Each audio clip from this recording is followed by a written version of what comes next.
तिथं चुकून निघून जायचं. ते बायको यायची, त्याची ख्रिश्चन माणसाची ती पोसून काढायची. 1, 2, 3 महिने झाले. नंतर ती कंटाळली, तुम्ही बाबाला किती सांगा, तुम्ही पोसता. नवऱ्याने सुरू केलं, म्हणे पण याला नाही म्हणायचं नाही का बोलायचं नाही. त्याचा टाइम फिक्स झाला. मग ते गेला बसून काढायचे. पण एक दिवस काय झालं, टायमात बरोबर त्याने तो खाली आला आणि त्याने दरवाजा उघडला. याच्या हातात कपडा होता.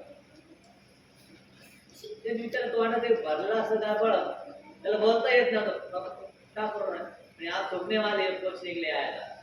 त्याची त्याला लाज वाटली, अरे मी किती दिवस झाले, 2-4 महिने झाले त्या दारात झोपत आहे, पण मला आता कधीच ऍक्ट केलं नाही. हे रोज पुसत राहिले गेले. त्या दिवसापासून चुकायचं बंद करून टाकलं.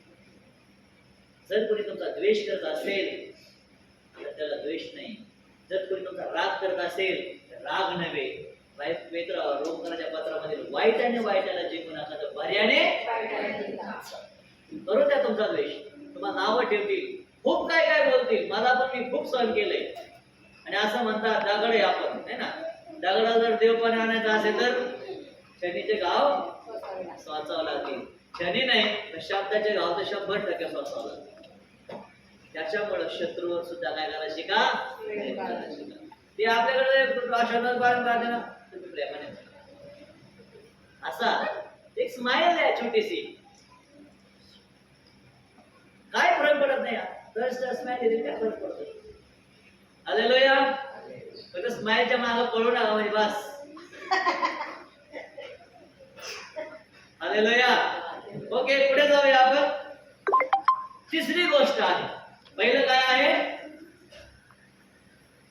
आशीर्वाद प्राप्त करण्यासाठी पहिलं काय आहे, देवाची. दुसरं काय आहे, आज्ञा पाळणं. आणि तिसरी गोष्ट आहे त्याच्या मार्गाने चालणे. खूप मस्त आहे. येशूच्या मार्गाने चालणं, येशूच्या मागे चालणं, देवा बरोबर चालणं. Praise the Lord. जो कोणी येशूच्या मागे चालतो ना,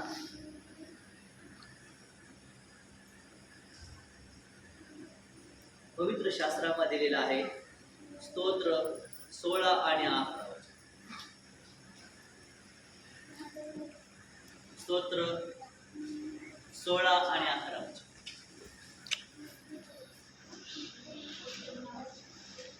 स्तोत्र संहिता 16-11.